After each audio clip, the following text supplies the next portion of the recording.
Apa itu computer worm atau cacing komputer? Bila orang sebut worm atau cacing, mungkin anda akan terfikir binatang kecil-kecil yang panjang-panjang yang kanak-kanak suka main dan orang dewasa guna sebagai umpan untuk memancing tu kan? Okey, cacing yang itu biasanya harmless lah. Tapi bukan cacing komputer atau computer worms. Computer worms ni taklah boleh menyebabkan kerosakan seteruk komputer virus. Tapi computer worm juga tak kurang bahayanya. Computer worm adalah software yang ada niat jahat, yang replicate atau gandakan diri dia sendiri dari satu komputer ke komputer lain untuk mengawal seluruh komputer dalam rangkaian. Kebanyakan worm direka untuk memecah masuk sistem dengan mengeksploitasi kegagalan security mereka. Dan juga, ada worm yang cuba mengubah setting security komputer itu. Kalau tak buat macam tu pun, worm tetap bahaya sebab dia akan menggunakan banyak bandwidth atau jalur lebar dan juga sumber-sumber yang lain.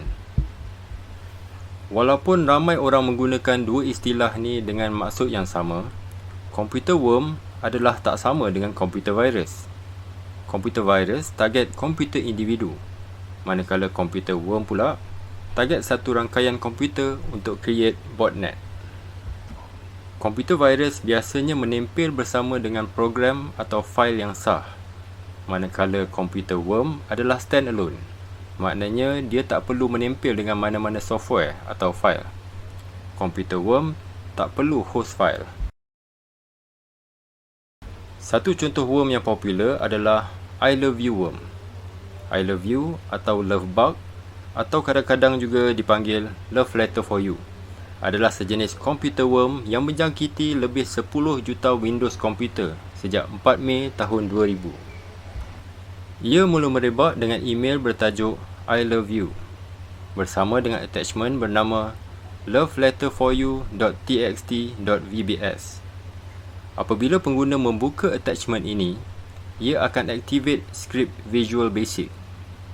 Worm itu akan menimbulkan kerosakan pada komputer itu, overwrite file-file secara rawak dan menghantar kopi dirinya sendiri kepada semua alamat email yang ada dalam Windows Address Book pengguna dalam Microsoft Outlook. Ini membuatkan ia merebak dengan sangat cepat, lebih cepat daripada mana-mana worm yang ada pada zaman tu. Bayangkanlah, zaman tu WhatsApp tak ada lagi, Facebook, Instagram, semua pun masih belum wujud. Jadi, email lah antara medium hubungan paling penting digunakan pada masa tu.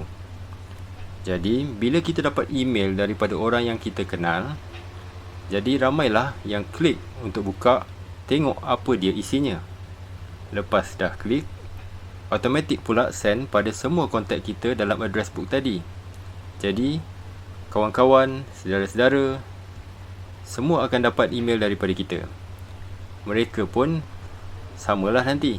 Mungkin akan buka sebab nak tengok apa yang kita hantar kat dia. Tajuk pun I love you lah pula kan. Worm ini dianggarkan mengakibatkan kerugian antara 5.5 bilion hingga 8.7 bilion US dollar seluruh dunia dan memakan kos sebanyak 15 bilion US dollar untuk membuang worm ini keseluruhannya.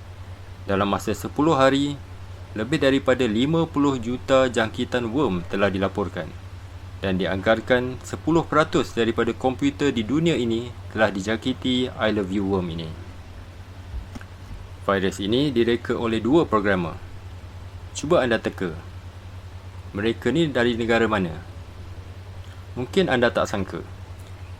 Mereka adalah dari negara Philippines. Terror programmer Philippines ni. Walaupun mereka berdua ni telah ditangkap, tapi sebab tiada undang-undang dalam perlembagaan Philippines mengenai malware ni pada masa tu, jadi kedua-duanya, Leonel Ramones dan Onel de Guzman, telah dibebaskan dan semua tuduhan digugurkan. Kemudiannya, de Guzman telah memberitahu yang Ramones tiada kaitan dengan worm ini. Hanya dia seorang yang buat worm ini. Dan tujuan dibuat hanya untuk curi password supaya dia dapat guna internet percuma. Dia tak ada niat nak sebarkan serata dunia. Dia kemudian menyatakan dia menyesal dan memohon maaf.